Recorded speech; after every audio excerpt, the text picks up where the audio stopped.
27 కోట్ల రూపాయల రచ్చ స్కిల్ డెవలప్మెంట్ స్కామ్. మీలో చాలామంది ఈ పేరుని వినుంటారు. ఒక్కసారి మళ్ళీ గుర్తు చేస్తా. ఈ స్కిల్ డెవలప్మెంట్ స్కామ్లో భాగంగానే చంద్రబాబు నాయుడు గారు జైలు పాలు అవ్వాల్సి వచ్చింది. కాకపోతే నేను ఎందుకు ఈరోజు మళ్ళీ ఆ స్కిల్ డెవలప్మెంట్ స్కామ్ గురించి మాట్లాడుతున్నా అంటే దీనికి ఒక విశేషం ఉంది. ఈరోజు చంద్రబాబు నాయుడు గారికి ఈ స్కామ్కి సంబంధించి సుప్రీంకోర్టులో భారీ ఊరట అన్నది లభించింది.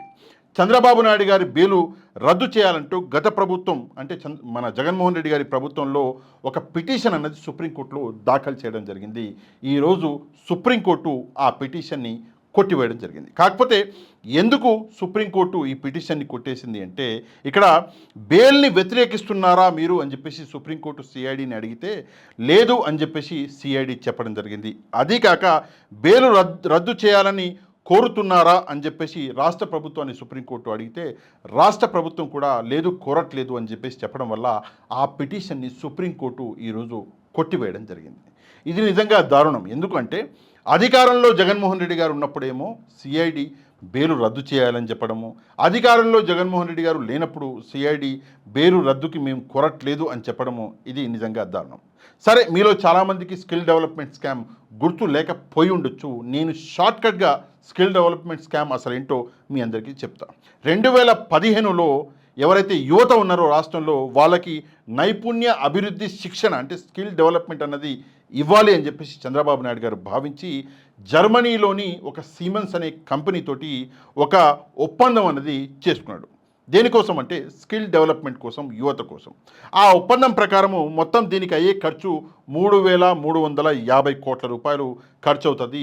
ఈ 3,350 కోట్ల రూపాయల్లో 10% ప్రభుత్వం అంటే రాష్ట్ర ప్రభుత్వం చెల్లిస్తుంది, 90% ఆ సీమెన్స్ అనే కంపెనీ చెల్లిస్తుంది అని చెప్పేసి ఆ ఒప్పందం అనేది చేసుకున్నారు.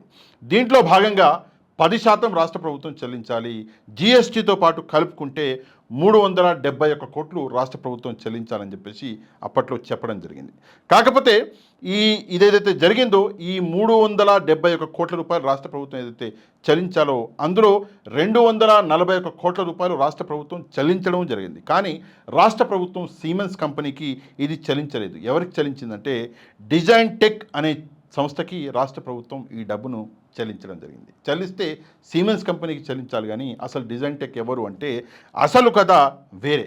ఏంటి ఆ కథ అంటే అసలు సీమెన్స్ కంపెనీతోటి అసలు వీళ్ళు ఎట్లాంటి ఒప్పందం చేసుకోలేదు.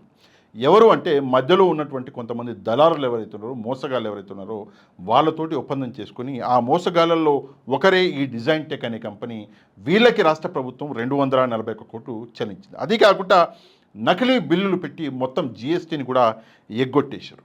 అదే కాకుండా 27 కోట్ల రూపాయలు డైరెక్ట్గా టీడీపీ అకౌంట్లోకి రావడం జరిగింది. ఈ 27 కోట్ల రూపాయలు ఏదైతే ఉందో క్విట్ ప్రోకోలో భాగంగా వచ్చింది. ఇది చంద్రబాబు నాయుడు గారికి ఈ ఏదైతే చెల్లించిన 241 కోట్లు ఉందో అందులో ఆయన వాటాగా వచ్చినటువంటి డబ్బు 27 కోట్ల రూపాయలు అని చెప్పేసి అప్పట్లో వైసీపీ అనేది ఆరోపణలు కూడా చేసింది. దాని తర్వాత చంద్రబాబు నాయుడు గారు 2024లో అరెస్ట్ అవ్వడం జరిగింది. అరెస్ట్ అయిన తర్వాత లోకేష్ గారు జైలు ముందు నిలబడి కొన్ని విషయాలు మాట్లాడడం జరిగింది. పట్టాభి గారు కూడా టీడీపీ పార్టీకి చెందినటువంటి పట్టాభి గారు కూడా ఈ విషయం మీద మాట్లాడిండు. లేదు ఆ 27 కోట్లు ఏదైతే ఉందో అది మాకు పార్టీ ఫండ్ వచ్చింది అని చెప్పేసి చెప్పడం జరిగింది. 1300 అకౌంట్ల నుంచి ఈ 27 కోట్లు వసూలైనాయి అని చెప్పేసి చెప్పడం జరిగింది. కాకపోతే ఈ 27 కోట్లు 1300 అకౌంట్లో నుంచి కాదు, కేవలం ఒక అకౌంట్లో నుంచి వచ్చినటువంటి డబ్బు. ఒకవేళ ఇది పార్టీకి చందా అంటే ఒక అకౌంట్లో నుంచి ఎట్లా వస్తుంది, 27 కోట్ల రూపాయల చందా ఎవడిస్తాడు అని చెప్పేసి అప్పట్లో వైసీపీ కూడా ప్రశ్నించడం జరిగింది. ఇది ఈ స్కిల్ డెవలప్మెంట్ స్కామ్ యొక్క ఏదైతే సోకాల్డ్ స్కామ్ ఏదైతే అంటున్నారో దానికి సంబంధించిన నిజాలు. ఇక దాని తర్వాత ఇంకా చాలా విషయాలు ఉన్నాయి. డీటెయిల్లోకి వెళ్తే చాలా విషయాలు చెప్పాలి. సిఐడి ఏదైతే ఉందో అది ఇక్కడ కీలక పాత్ర పోషించింది. సిఐడి దీని మీద థరో ఇన్వెస్టిగేషన్ చేసి ఈ 27 కోట్ల రూపాయలు ఏదైతే ట్రాన్సాక్షన్ ఉందో టీడీపీ పార్టీ అకౌంట్లోకి వచ్చినాయో ఈ 27 కోట్ల రూపాయలని పట్టుకున్నది సిఐడినే. ఇక్కడ సిఐడి పాత్ర గురించి మనం తప్పకుండా డిస్కస్ చేయాలి. చంద్రబాబు నాయుడు గారు ఈ స్కిల్ డెవలప్మెంట్ స్కామ్లో ఇన్వాల్వ్ అయి ఉన్నాడు అని చెప్పేసి నిరూపించింది సిఐడినే. అప్పట్లో సాక్ష్యాలు ఆధారాలు పెట్టింది సిఐడినే. కానీ ఇప్పుడు ప్రభుత్వం మారిన తర్వాత ఆ సిఐడి ఈ కేసుని నీరుగార్చేస్తున్నది అనడంలో ఎట్లాంటి సందేహం లేదు. రేపో మాపో అసలు ఈ కేసు లేకుండా కొట్టేసి ఈ కేసుకి చంద్రబాబు నాయుడు గారికి సంబంధం లేదని చెప్పేసి సిఐడిని ముందుకొచ్చి ఒక ప్రెస్ మీట్ పెట్టే అవకాశం కూడా ఉంటుంది. ఇట్లా సిఐడి, సిబిఐ, పోలీసులు లాంటి సంస్థలు ఇట్లా పనిచేస్తే, ప్రజల కోసం కాకుండా ప్రభుత్వాల కోసం పనిచేస్తే మరి రాబోయే రోజుల్లో మన దేశం ఎట్టుపోవాలన్నది మనమే ఆలోచించుకోవాలి. కోట్లాది రూపాయలు అంటే 371 కోట్ల రూపాయలు అంటే అది చిన్న విషయం కాదు. ఇందులో లోకేష్ గారు ఒక మంచి మాట చెప్పిండు. ఏమన్నాడు అంటే 3,350 కోట్ల స్కామ్ అని చెప్పేసి ముందు అన్నారు. దాని తర్వాత 371 కోట్ల స్కామ్ అన్నారు. మళ్ళీ ఇప్పుడు 27 కోట్ల స్కామ్ అంటున్నారు. ఇందులో ఏది నిజం అని చెప్పేసి లోకేష్ గారు అమాయకంగా అడిగే ప్రయత్నం అన్నది చేసిండు. కాకపోతే నేను లోకేష్ గారికి ఒకటే విషయం చెప్తా, ఈ 3 కూడా నిజమే.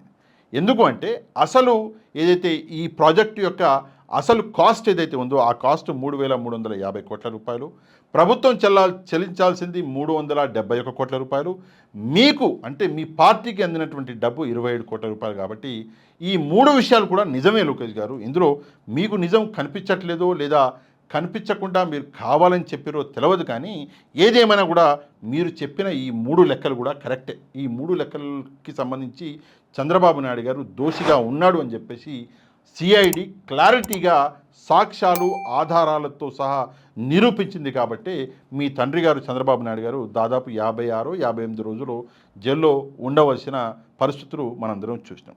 ఏదేమైనా కూడా సిఐడి ప్రస్తుతం చంద్రబాబు నాయుడు గారికి అనుకూలంగా పనిచేస్తుంది అనడంలో ఎట్లాంటి సందేహం లేదు. దీని గురించి మీరేమనుకుంటున్నారో తప్పకుండా కమెంట్ చేయడం మాత్రం మర్చిపోవద్దు. ఈ వీడియోని వైరల్ చేయండి, లైక్ చేసి తప్పకుండా షేర్ చేయండి.